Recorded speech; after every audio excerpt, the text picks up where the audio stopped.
You're watching memorable entertainment television. MeTV Tri-State.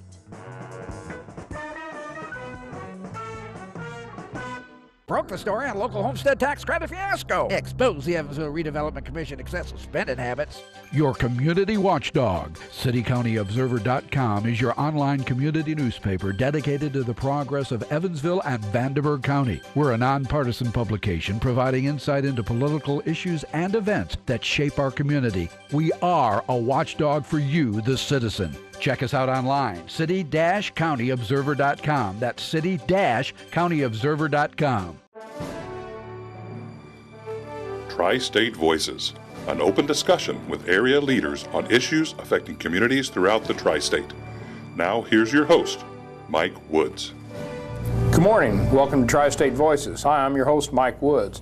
Tri-State Voices is jointly sponsored by WTSN, the City Council Observer, and my office, Woods & Woods.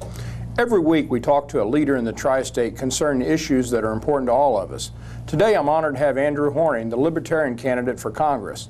Too many people think there's only two political parties. There's nothing in the Constitution that says that. And as Andrew Horning will tell you, there's a lot of different alternatives out there, different alternatives to problems we have, different alternatives to interpretations of the Constitution. Andy, I guess maybe the first place to start is I got to tell you, you're up from Freedom, Indiana. It's the same place where Christy Risk and Andrew McNeil is. You guys are not much on the typical Republican and Democrat approach to politics. Is there something in the water there that's different? Or? Well, you know, Freedom, Indiana, and Freeland and Freelandville, there are a lot of these free man communities that started after the Civil War. Freedom was one of them, and I don't know if there's just something about, you know, the name Freedom that resonates in people, but it sure does in me, and that's a powerful thing. Well, the interesting thing, when I interviewed Andrew McNeil a few weeks ago and Christy Risk a couple years ago when she was running for Congress, none of you have any problem telling what you think. Where sometimes I interview Republicans and Democrats and they kind of soft soap it and want to dance around the edges. You guys just blast away. So. I will blast away. And in fact, one of those things I want to blast away on is, you know, this whole idea of the two-party system, and that, you know, we've been given this, we've been taught it, we've been told this, as if somebody's trying to hammer into our heads that you have only two options. When you consider a dozen presidents, starting from George Washington forward, were warning us about they warned us against the entrenchment of factions. They warned us about, you know, the dangers of political parties, and that I think most people, if they interrogated their own thoughts at all, they would understand that the whole idea of these abstractions or idols, you know, if you want to call it that, of political parties, kind of crazy. And that there's not much good to say about it, other than the fact that, you know, people assume that there's some kind of vetting that takes place, and that they assume that there's some advantage to having this huge organization behind you, when in most cases, if you think, you know, what we already know about how from the precinct committee level on up, which, by the way, only Democrats and Republicans are allowed to have precinct committeemen with special powers and all of that stuff. The way they've written themselves special powers into law and make it much harder for any alternatives to compete against them, I shouldn't be the one who's having to explain my position on the ballot as an alternative to this. It's my thinking, you know, really, that anybody who wants to vote Democrat or Republican now has got some explaining to do. What is your excuse for throwing your vote away again? I think especially anybody, if you're a Democrat and you like socialism, you're getting what you want. You know, they promise you socialism and they give it to you good and hard.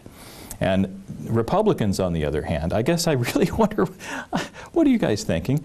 When you think about what a Republican says versus what they've been delivering, look at any graphs, look at spending charts, you know, look at the debt, look at the number of pages added to the Federal Register under Democrats or Republicans. It's the same accelerating rate of growth.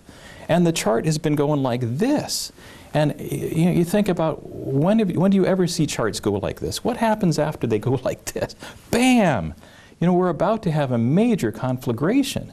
And I guess I wonder what anybody could be thinking when you're looking at the opportunity for peaceful revolution, which is really, when you think about what our form of government is all about, what the elections were all about. Our founding fathers were not idiots. They understood that over half the population is average intelligence or below.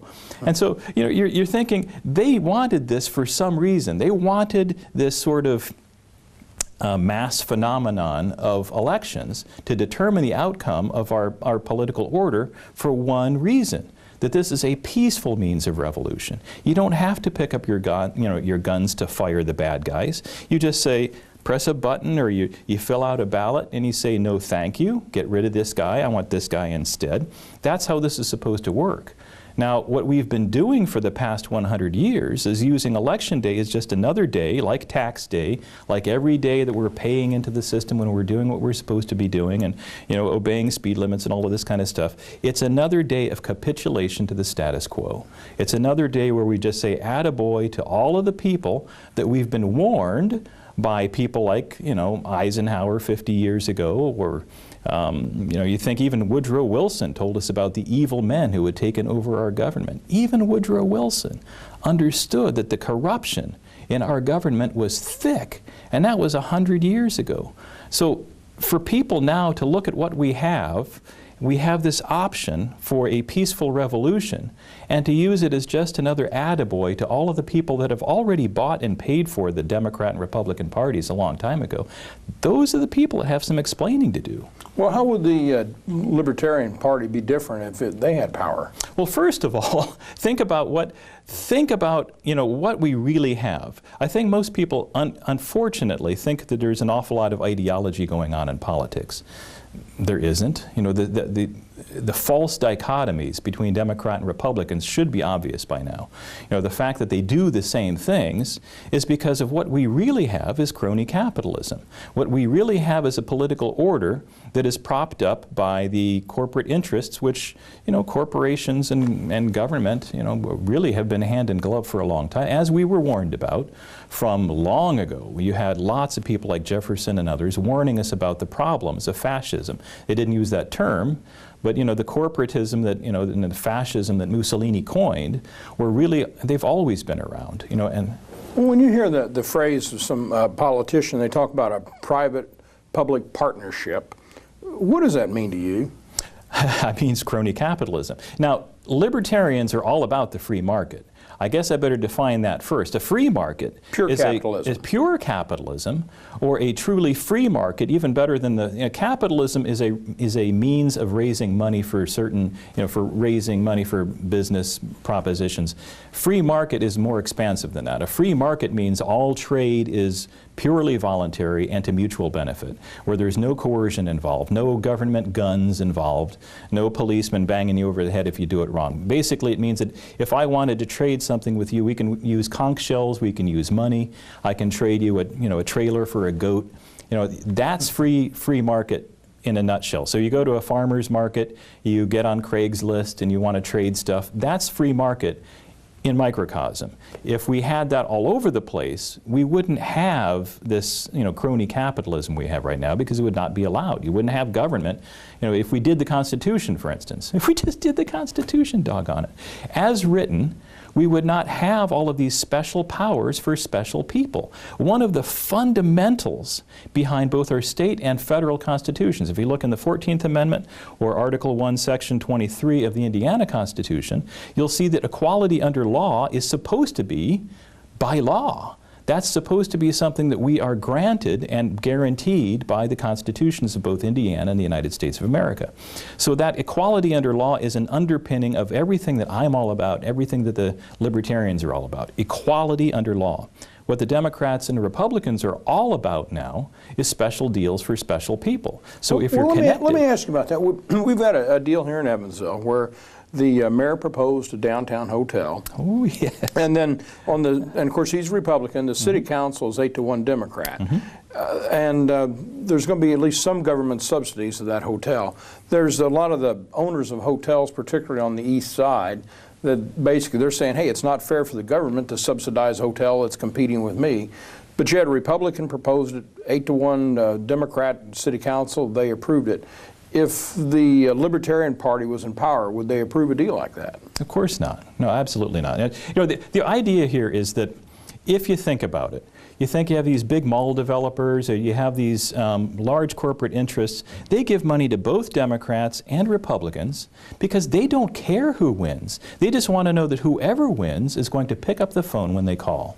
And that is a fundamental problem with this so-called two-party system. It's been bought off a long time ago. Now, I'm not saying that the Libertarian Party wouldn't eventually be bought off too if we let it. But the issue really is with voters. It's not even with, you know, the political parties themselves. It's that we have an expectation of corruption in our culture, where we all know that this is corrupt, and yet we vote for it anyway. The big change, if I were to win an election, would not be me. The big change would be in voters who have said, we've had it. This is enough. You know, no more Democrat. Just imagine the day after Election Day, if I won Congress. You know, voters said, no Democrat, no Republican, you know, that we're saying no to this, no to that, and yes to something else. You think that would not resonate in Washington, D.C. from the top all the way down? I mean, there'd be cracks in marble everywhere. That would be a huge, you know, a sea change in voters. And I would not have to, all I'd have to do is not screw up. I go to Washington, D.C. with a mandate unlike anybody else there would have.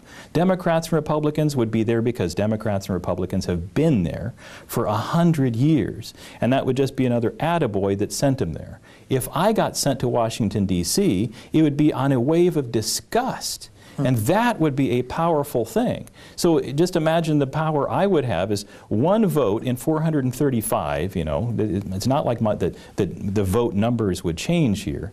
But what would happen is I would have a microphone in my face all the time, unlike every other Democrat and Republican who just got elected for the first time, because this would represent something different that voters had finally done. Voters finally said, I've had it, in a substantial way. Instead of just saying, you know, we're going to send a different Democrat, a different Republican, this is going to be a different party for the first time in 100 years. That would be powerful. You know, over 60 years ago, Eisenhower spoke many, many times about the military-industrial complex.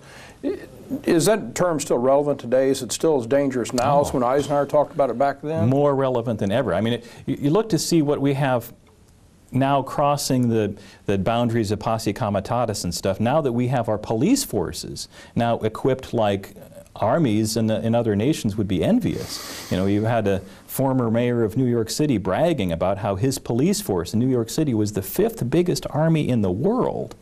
5th biggest army in the world, and that's a police force.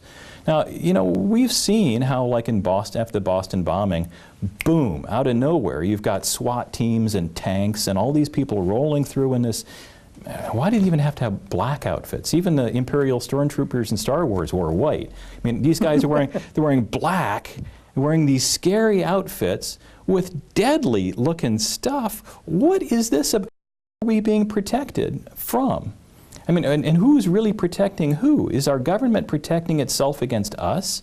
This is what Eisenhower was warning us about. You know, the unwarranted influence of the military-industrial complex. When he was talking about that, remember, this was after World War II. This is a general now. You know, this guy was, you know, the leader of the forces in Europe. You know, this was not just some, you know, low-ranking soldiers. This guy knew what he was talking about. Plus, he rose to the top of the visible order of American political power. So here's a guy that got to the very top of the political order, and he was telling us to look behind the curtain, that there are bad guys that are really calling the shots to a very large degree.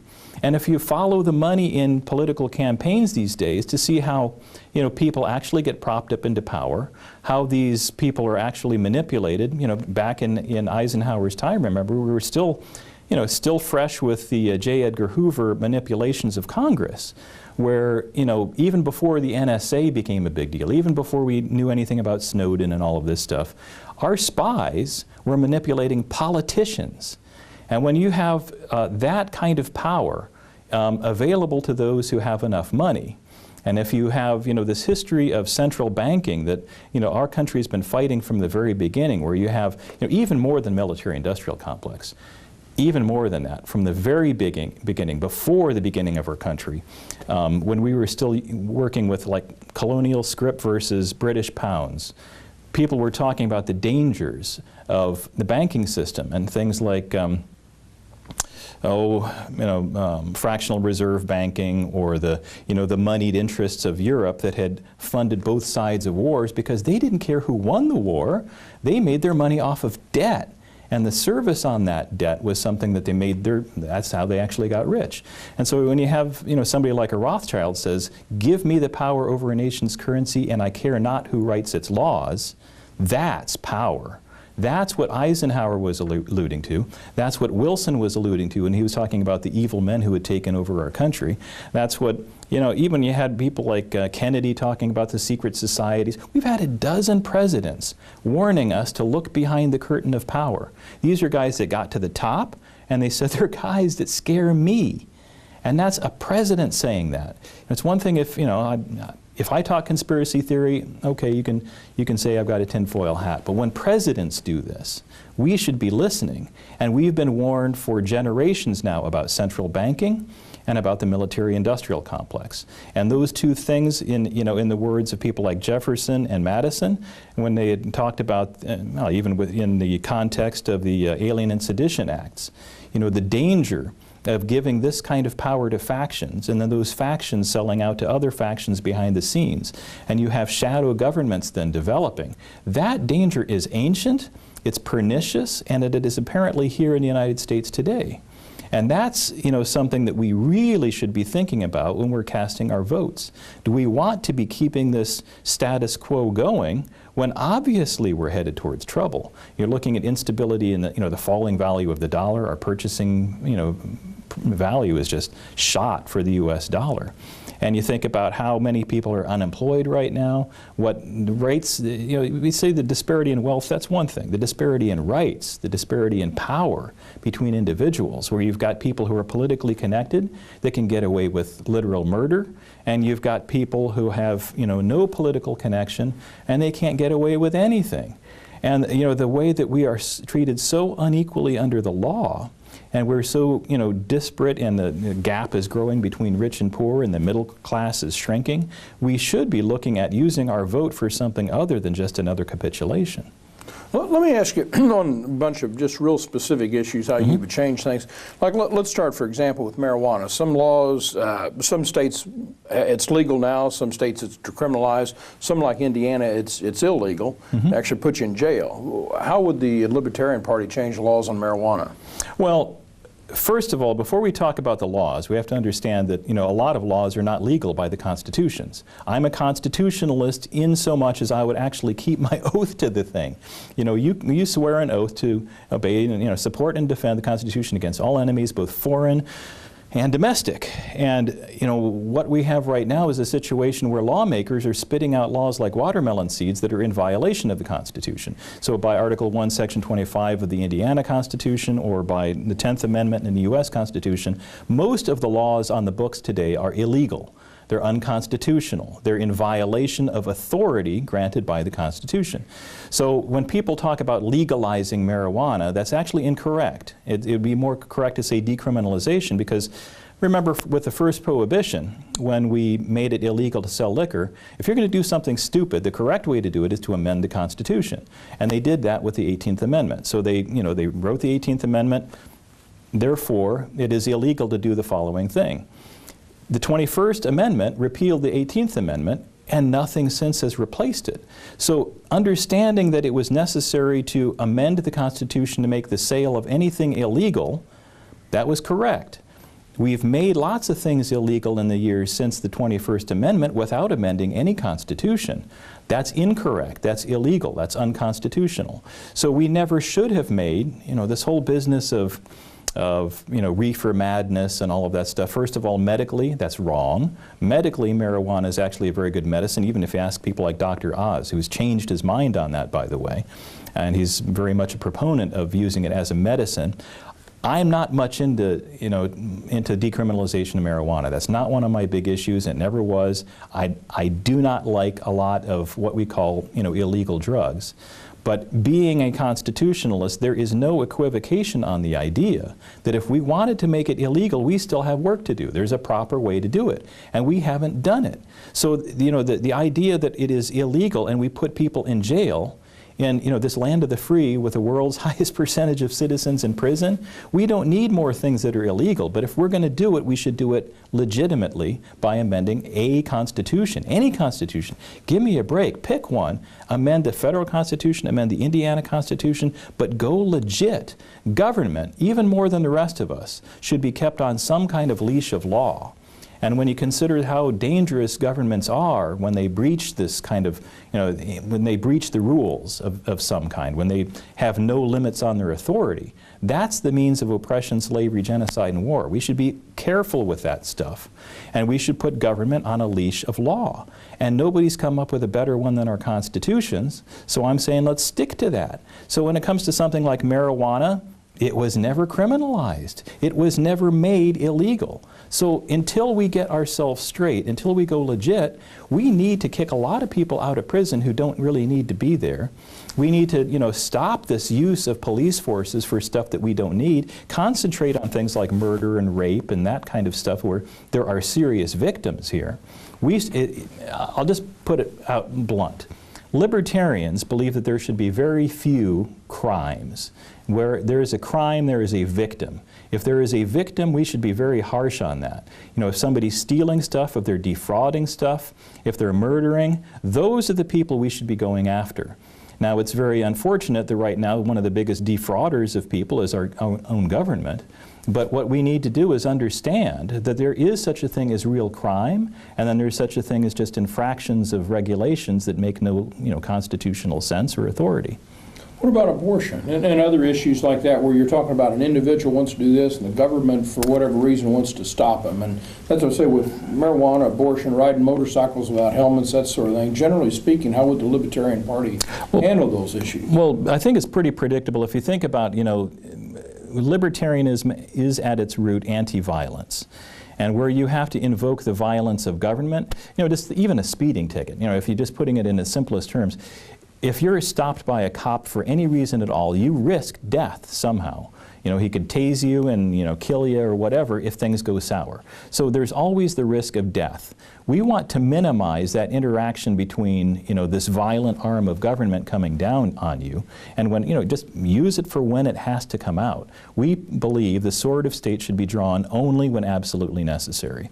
So if there is something like, murder, rape, stealing, defrauding, whatever, devaluing your property even, something like that, that is a legitimate use for government to protect your body and your property from somebody who would initiate force against it. That is, at its heart, what libertarianism is all about. So minimizing that use of government force. So when it comes to things like abortion, libertarians are actually split. I'm very pro-life. I think at the core of my ethos, you have to be pro-life. If you're really libertarian top to bottom, you got to be pro-life. And I know a lot of libertarians agree with me. Now, when do you bring in government to do something about that, though? Now, I guess I have to say, running for a federal office, I don't believe the federal government has any business in even murder, and unless it crosses states' lines, it just isn't a federal issue. So abortion is not something that I believe should be a federal issue at all. So that, just on that one issue, I'm afraid the federal government has no authority, zero.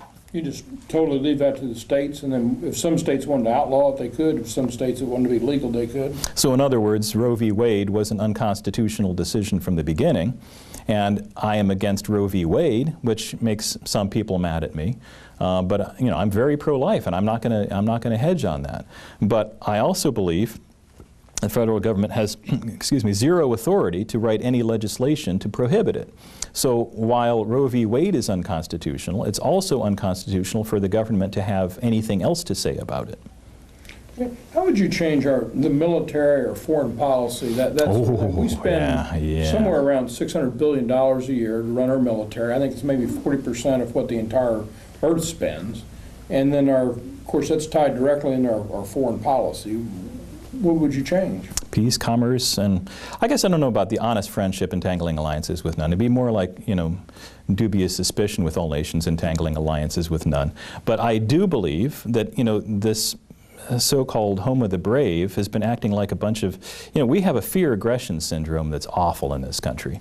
If we were actually ordered the way we were supposed to be, something more like the Swiss, where we have citizen militias, we're trained in the use of arms, and we're ready to prepared to defend ourselves as necessary. I'm not into guns myself, but I do understand that by delegating all of our violence to a standing army that's professional and always looking for trouble, and not that I've got anything against service people, but we were warned about this too, not just by Eisenhower, but from the very beginning. Our country was designed as one that was not supposed to be meddling in other people's countries. We were not supposed to have our armies in over half the nations of the world pointing our guns at the other half. We're spying on everybody. We've got guns pointed at everybody. We've got this, embarrassingly, aggressive imperialist posture that is totally un-American. And I understand that we've gone a complete about-face from having this nation that feels like, all right, we have a duty to go fight, to now we've got kind of a weird obsession where we really we idolize our military. We have this ridiculous, fickle fear of, now it's North Korea. Oh, we're worried about North Korea. Really? Are they really going to cross the ocean and kick our heinies? I don't think so. Well, would you do anything to stop places like Iraq or Iran or North Korea or whatever from developing nuclear weapons? What kind of country doesn't have, weapons of mass destruction anymore? And I guess, let me just put this in let me take another tack. What if we were to act like Americans and show what freedom works like? What if we really did have equality under law? What if we made everybody else, aware that we are making ourselves an example of how people are supposed to live under liberty and justice, under these constitutions, and everybody looks to see how successful we are and say, we want some of that. What if we just did that? What if we, instead of, posturing ourselves as the armed aggressor of the planet, what if we were to just, defend ourselves aggressively and let people know that we're not taking guff from anybody else, and if you step, your foot on my property, you could get shot. If that was kind of the old, John Wayne posture, in a way, of what Americans were supposed to be like under constitutional rule of law, and yet otherwise we trade with everybody, we're peaceful with everybody, we mean no harm to anybody. Well, if you're going to trade with us, we'll trade with you. If you want to learn from us, we're happy to, to teach you. If we were examples of what we claimed to be for the last couple hundred years, we would have nobody to fear. Nobody would, people would be looking at our country, once again, as something to emulate, not something to fear, not something to hate. And I think that what we have done is we've made ourselves very hateable. I hate what this country has become, just in terms of its violence, its fear, its division, the fact that, we are even more than ever separating ourselves like, which constituency group are you? Are you gay? Are you, Muslim? Are you this? Are you that? You're male, female? And we draw these harsh lines and say we have women's rights, we have gay rights, we have this rights, we have that rights. What the heck? We should be, flatten all this out. Are we humans or are we not? Are we Americans or are we not? And if we're going to look to see what made America special in any way at all, it was the fact that we did have equality under some very good laws called the constitutions of our state and our federal governments. That was exceptionally different. And if you look at all the high points in human histories, whether it's Hammurabi's Code, 282 laws written in stone, or Urukagina's Code, or the Magna Carta, it was some limitation on government. And we need to get back to that. Andy, I really appreciate you showing up today. It was really, really interesting. If you want to get a hold of Andrew Horning, just contact horningforcongress.com, and he'd be happy to talk to you. He's pretty passionate about everything. He'd love to talk to you. I'll see you next week. Good morning.